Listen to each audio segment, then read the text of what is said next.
I think that it is at least possible to believe that artists are people who create things in order to make up for a feeling of inadequacy when it comes to living. That's what you might call their dirty little secret. This inadequacy may be complete or partial, and the artist will work to compensate in their chosen medium, language, sculpture, painting, dance, or music. And of these, it seems to me that musicians extract the most thorough revenge. And there is a sense of revenge in much of what they do. Musicians, like most other artists, are misfits, outcasts. This is especially hard on a child. They are not good at sports, they don't excel in the classroom, their social skills are inferior. Their physical appearance may be odd, their clothing shoddy. They don't do anything that society values except make music, and that is their salvation, their rabbit hole, their escape hatch. Society has farmers and hunters and rulers and menial workers and warriors and priests, tradesmen and moneylenders, and so on. And they also have musicians. Where do the musicians fit in? Why, on feast days and birthdays and coronations and funerals, halftime at the Super Bowl. In music, they get to exalt, to flaunt, the very things that cause them to be ridiculed. And they not only get away with this, they are loved and celebrated for it. Depending on the kind of music they play and the size of the venue in which they are playing, people will hear them and cheer or cry, scream or melt. Everything about the music, its performance and the reaction to it, is at a fever pitch. The transformation of the musician is absolutely amazing. He or she goes from being the oddball nose picker to being by far the coolest person in the room, which may hold 10,000 people. No matter, they are all in awe of the musician. Formerly ignored, now every eye is focused on them. Formerly mocked and scorned, now everyone knows and imitates their slightest gesture. The musician's victory exceeds the triumph of the nerds.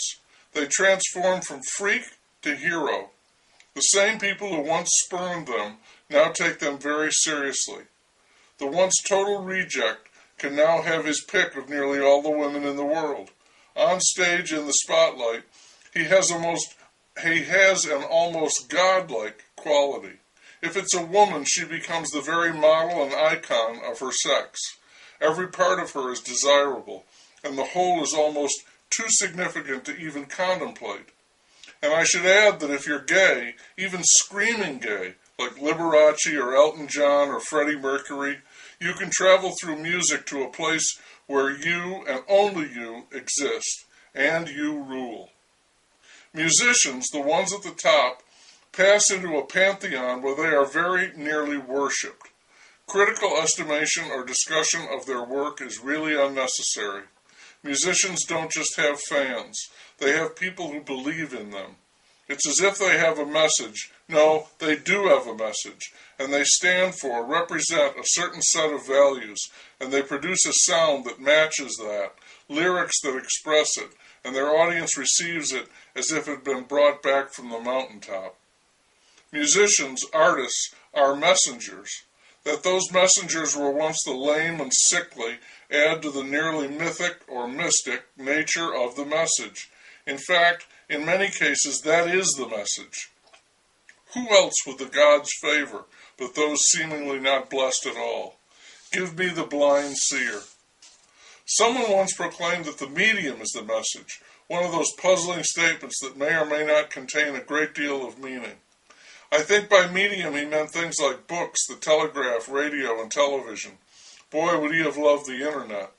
Music is a medium too, and the message of music is clear.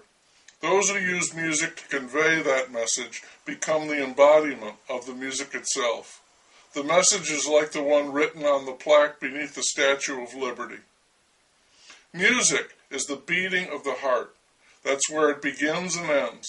It can be slowed or quickened, pushed or pulled, but it never gets away from its core, the beating of the heart.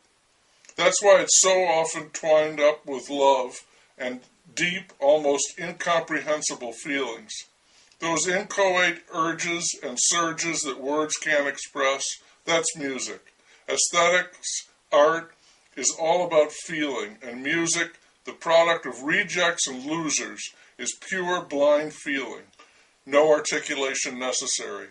Music is also, always, sweet, sweet revenge.